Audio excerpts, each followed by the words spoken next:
নমস্কাৰ আসাম পুলিচ পৰি নতুন এটা ভিডিঅ'লৈ মই পৰিস্মিতা হয়কে আপোনাক সকলোকে স্বাগতম জনাইছো আৰু আশা কৰিছো আপোনাক সকলো ভালে আছে আজি এই ভিডিঅ'টো আৰম্ভ কৰাৰ প্ৰথমতে বহুত বেছি ভাল খবৰ গতিকে আপোনাক এনেকুৱা ভাল খবৰবিলাক পাবৰ কাৰণে মোৰ YouTube চেনেলটো আসাম পুলিচ পৰি অফিচিয়েল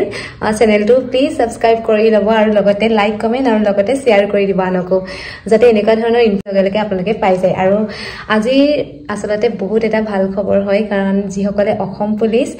সাব ইন্সপেক্টৰৰ কাৰণে প্ৰিপাৰেচন চলাই আছিল এতিয়া অলপ আগত এখন নোটিছ ওলাইছে আৰু নোটিছখনত আছে আপোনালোকৰ যিবিলাক এক্সাম হ'ব আসাম পুলিচ সাব ইন্সপেক্টৰ যিবিলাক ইউবি আৰু ইউবি কাৰণে আছিল 144 টা পোষ্ট 51 টা আছিল এবিএসআই আৰু এপি আৰু এসআই আছিল 7 টা পোষ্ট আৰু এটা আছিল সিভিল ডিফেন্সৰ এসআই পোষ্ট এই গোটেইখিনি এসআই এক্সাম হ'ব আপোনালোকৰ জানুৱাৰী 2025 চনৰ 5 তাৰিখে 5 জানুৱাৰী আৰু আপোনালোকে মানে এডমিট কাৰ্ডখিনি 23 ডিসেম্বৰ 2024 চনৰ মানে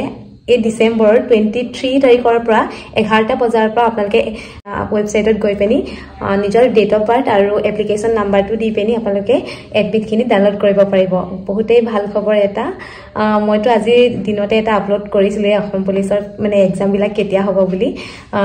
এবি ইউবি কাৰণে আপোনালোকৰ এক্সাম বিলাক তেনেকৈ পটকখিনি সাৰপ্ৰাইজ দি দিব গতিকে আপোনালোকে প্ৰিপাৰেচন ভালদৰে চলাই থাকক এনেকৈ সাৰপ্ৰাইজ দি দিব আজিতো বহুতে সাৰপ্ৰাইজে হৈ গৈছে কাৰণ কোনেও নাজানে জানুৱাৰীত হ'ব বুলি তো ভবা নাছিলে হয়তো ভাবিছিলে কিন্তু বিহুৰ পাছত হ'ব বুলি সকলোৱে ভাবিছিলে কিন্তু বিহুৰ আগতে হ'ব একদম 5 জানুৱাৰীতে মানে পহিলাতে হ'ব আৰু গতিকে ভালদৰে প্ৰিপাৰেচন চলাওক যিসকলে এসআই কাৰণে প্ৰিপাৰেচন চলাই আছিল তেওঁলোকৰ কাৰণে বেষ্ট উইচেছ থাকিলে মাত্ৰ আপোনালোকৰ হাতত এতিয়া ভালকে 15 দিনো নাই গতিকে এই কিটা দিন আপোনালোকে ভালদৰে সব যিমানখিনি আগতে পঢ়িছিলে সেই সকলোখিনি আপোনালোকে এতিয়া ৰিভাইজ কৰক এতিয়া আৰু পঢ়িবলৈ মানে ৰিভাইজ কৰাহে সময় আপোনালোকে এতিয়া প্ৰায় এমসিকিউ চক আৰু যিখিনি ম্যাথ হয় ম্যাথখিনি ভালকে পঢ়ক লগতে ৰিজনিং খিনি চক আৰু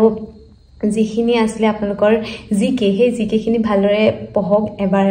লগতে আপোনালোকে গ্ৰামাৰ খিনিও ভালকে চাব কাৰণ আসাম পুলিচ এসআই এক্সাম বিলাকত আপোনালোকৰ নিগেটিভ মাৰ্ক থাকে যিসকলে আগতে দিছে তেওঁলোকে গম পায় কিন্তু যিসকলে এবাৰ প্ৰথম দিব তেওঁলোকে হয়তো গম নাপায় হেতু কাৰণে মই কৈ দিছো এবি ইউবি আপোনালোকৰ নিগেটিভ মাৰ্ক নাথাকে কিন্তু আসাম পুলিচ এসআই এক্সামত আপোনালোকৰ নিগেটিভ মাৰ্ক থাকিব আপোনালোকে যদি হে 4টা কোৱেশ্চন ভুল কৰে তেন্তে আপোনালোকৰ মানে 1 মাৰ্ক কাট খাই যাব গতিকে আপোনালোকে পুৰা ভালদৰে মগজ খটুৱেহে আপোনালোকে এক্সামটো দিব লাগিব এনেকুৱা নহয় যে আপোনালোকে এইটো জানে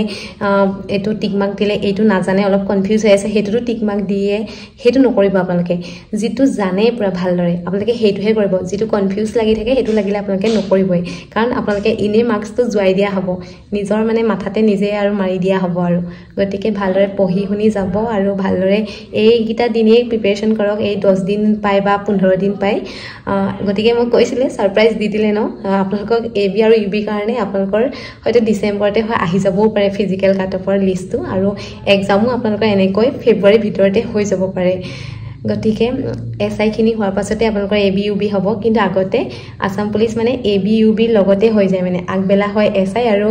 এবি ইউবি মানে পিছবেলা হয় কিন্তু এবাৰ আগতেকে এসআই খিনি দি দিছে গতিকে এসআই কাৰণে আপোনালোকে ভালদৰে চাব লাগিব কাৰণ এবি ইউবি এটো নহয় কাৰণ আপোনালোকে এজন অফিচাৰ বনিব এবি ইউবি অফিচাৰে হয় পুলিচৰ কিন্তু এসআই খিনি দুটা কানফুলি লাগিব ন গতিকে ভালদৰে যোগ্যতা আৰু দক্ষতাটো প্ৰমাণ কৰিবই লাগিব গতিকে ভালদৰে মানে সৰু সৰু বস্তুটো আপোনালোকে চাবলৈ নেপাহৰিব প্ৰত্যেকটো বস্তুৱে মানে খুলুচাকে আপোনালোকে পঢ়ি যাব আৰু আজি এই ভিডিঅ'টোত মই ইমানখিনি ক'লো আৰু যদিহে ভাল লাগে তেন্তে